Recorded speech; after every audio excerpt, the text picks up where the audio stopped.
Alright, so I'm back at the beach again. Hold on a second. Let me wind up this window. Hopefully it's not too loud. I don't know about the ocean. I'm on the other side of the car, right? Because I can fit here. The wheel's not in my way when I'm using my laptop. So I have to like plug the keys in to actually be able to, actually we'll see. Don't have to plug them in. I don't have to plug the key in. I can just use the thing here and then I can close the window. Anyway, sidetracked. So I'm down here and I want to talk to you guys about islands. Not those islands, silly. The islands that I want to talk to you about are the islands in your English, in your language, the language that you are learning.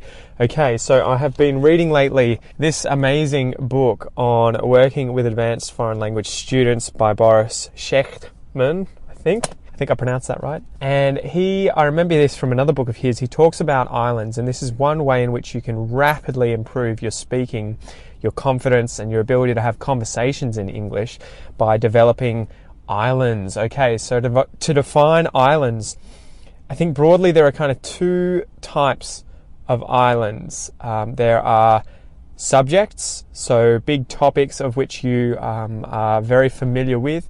Your personal life, your family, your profession, your hobbies, your interests, your travel, whatever it is, things that you're very passionate about that you talk about in your native language. Anyway, they're the sort of macro, large-scale islands where there's subjects that you are familiar with, that you're passionate about, and which you're going to talk about all the time in conversation anyway, okay? So those islands are important to develop so that you can talk about them naturally.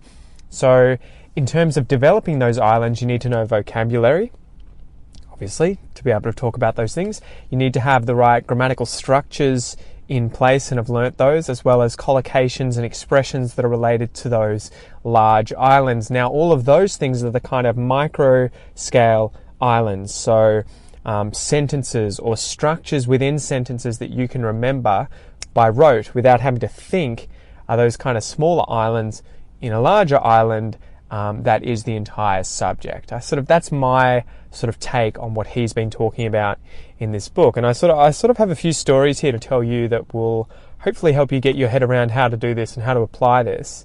So I remember for me in year 12 when I was at high school and I was studying for my French oral exam. So I had to speak in French.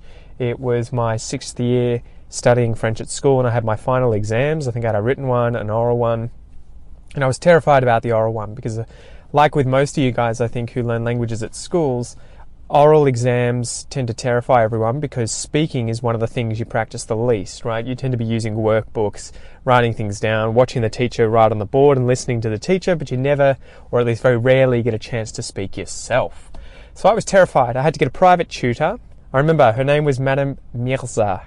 Madame Mirza, she was from Lebanon, but she spoke French fluently. And she was a character, far out. She was spicy. She took no shit from the students, and she was about 60 years old. I wonder if she's still around. But yeah, Madame Mirza, she was a firecracker. So I had private lessons with her. She was my teacher when I was in year 10. She was still at the school, but I didn't have her for year 12, and so I sought her out. I found her, and I said, "Can you give me some private, lessons and show me how to prepare for the oral exam?" Now she showed me they're going to ask you specific questions related to, your hobbies. They're specific questions, but they're kind of open-ended to allow you to talk about what you're comfortable with. So first and foremost, obviously, don't go into this oral exam, Pete, blind. Don't go into it blind. Be prepared and have some kind of islands that you can talk about. So the first thing she got me to do was to sit down with her in Geelong Library. I remember that. I was 18 years old, sitting down in the library, and she was saying, "What are you interested in?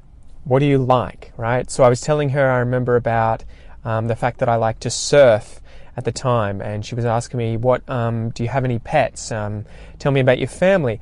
And so we were finding these sort of subjects about my personal life and my interests, writing them down, and then underneath those subjects we would come up with phrases and sentences to describe those topics, right? So I would say things like, in my family I have this many people.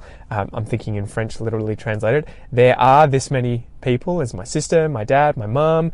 We've got these pets. I have always had pets and I love animals. And, it kind of feeds on itself. But that was what we did. Structures, to create those sort of outlines of the islands. And then under those large macro scale islands, you come up with phrases that you will eventually learn just by rote, that you don't have to think about when you say, okay? So you can kind of, those micro islands, you can kind of, throw in and out of the macro island, which is the discussion of that topic.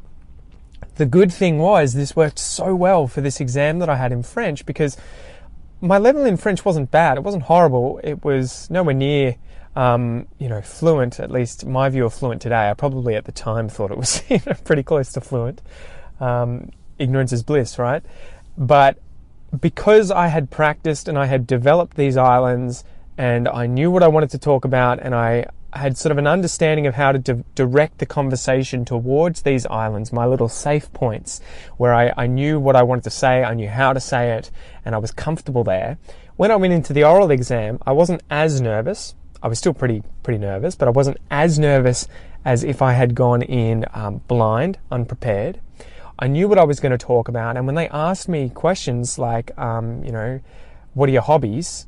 Instantly, boom, okay, I have pets, I love to surf, and I had all these sentences and the structures within the sentences just memorized by rote, and I could just spurt them out. It wasn't stressful, right? And I can remember to this day one of the phrases that she taught me, because I believe in the oral exam from memory, we had to talk about a specific film or book that we had read, and I think it was 1968. So that is 1968, when the riots in Paris took place. I can't believe I can remember that. So that was the film that we watched, and I had to talk about that. And I remember she taught me this phrase, right, that will never leave me. Ce qui me le plus intéressé de, which means that which is the most interesting to me, or the thing I find most interesting about. Ce qui me le plus intéressé de, and then the thing. And since then, I practiced that phrase again and again and again, and I've been able to use it as an entrance since then, whenever speaking French, into any topic that I want to talk about that I find interesting. And it just rolls off the tongue because I've practiced it so much. So this is why I guess it's so important to practice those macro scale, large scale islands, guys, in English for you. What are you interested in? What do you find yourself talking about quite often? What's your profession? Build islands, study vocab, write about those things, and then have them corrected by natives, have them checked, get a tutor to give you some ideas on some really cool sentences that will help. And then once you've sort of developed those macro islands and then the micro ones underneath with those phrases, quite often you can take the verbs or the nouns or the adjectives out of those phrases and substitute in other ones and use them in other areas, right? Ce qui me le plus intéressé de, I can use that anywhere that I want to talk about something that's interesting, right? Ce qui me le plus intéressé des voitures, what interests me most about cars. Ce qui me le plus intéressé de surfing, what interests me the most about surfing. It's never going to leave me, right? So that is how I think you will have better conversations in English if you develop these macro and micro islands. You'll feel less nervous, you'll feel more confident when talking about things because you've already effectively prepared. And it's that 80-20 rule that we've talked about on this channel before. You need to spend 80% of your time practicing the stuff that you're going to use 80% of the time. Spend 20% of your time practicing all the other stuff that you're going to be using much less often. Okay, so don't waste all your time learning random vocabulary, complicated grammar, crap that you're not going to use very often. You kind of have to work out where is your energy and time best spent, and it's best spent addressing and trying to improve the things that you're going to be spending most of your time talking about or thinking about, discussing in whatever language it is. But in English. Anyway, I hope this helps. I hope that gives you an idea.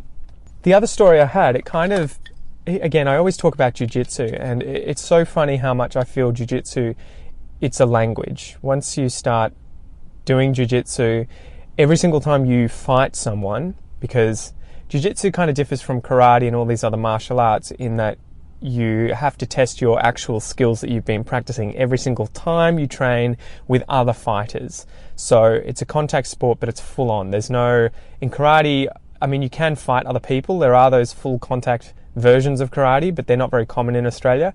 In jiu-jitsu, there's no non-contact jiu-jitsu. You have to actually wrestle and fight. And the other person's trying to win, you're trying to win. So it crosses over into language in that every single time you have one of these kind of fights, obviously the fights can only be between two people in jiu-jitsu because it's wrestling and it's grappling on the ground. They're kind of like conversations, except for the fact that they differ in that you're kind of trying to beat the other person. It's not a give and take unless you're sort of just, warming up and practicing, and there's no, the other person or each of you isn't trying to win explicitly. But the reason I brought that up is because in jiu-jitsu, you also practice islands, both macro and micro islands. So there are many different positions that you can practice in jiu-jitsu. It's impossible to effectively learn all of them to, a black belt level, because it's kind of like English. Even I can't talk about the majority of topics in English like the most fluent speaker in that topic, right? There's just not enough time in the day. My brain's not big enough for me to learn every single topic in English. It's the same with jiu-jitsu. There's no way to be able to learn every single different position and to master it. And so what happens is that people end up finding the positions that fit their body type, right? They're called guards. So you have different kinds of guards that you can use with your legs and with your arms to sort of entrap the person and then, get a hold on them and get an armbar or a choke in. And so quite often what happens with fighters is that they become a master in certain islands. So when they fight someone, they're always trying to get to where they're most comfortable, right? If they're not comfortable in a certain guard, they're not going to use that guard. They're going to go straight to the guard they're comfortable with, so that they can win. And so it's the same kind of thing. I always saw this as the same thing in English or in any other language you're learning. In jiu-jitsu, it was the same, where you don't try and just learn everything. You spend all the time, or the majority of your time, practicing the positions that you constantly get in and that suit your body type and that you're good at, right? You spend most of your time practicing those, and you spend a little bit of time dabbling in the other stuff. So it's the same with languages. When you're trying to work on vocab and improve your conversation ability and everything, keep thinking about what is it that I'm passionate about, what do I do, what can I talk about with regards to my family, my hobbies. Practice those things that you're going to be talking about and thinking about, discussing most of the time, okay? Anyway, I would love to hear what you guys think down in the comments below. Let me know, and I will chat to you later. Peace.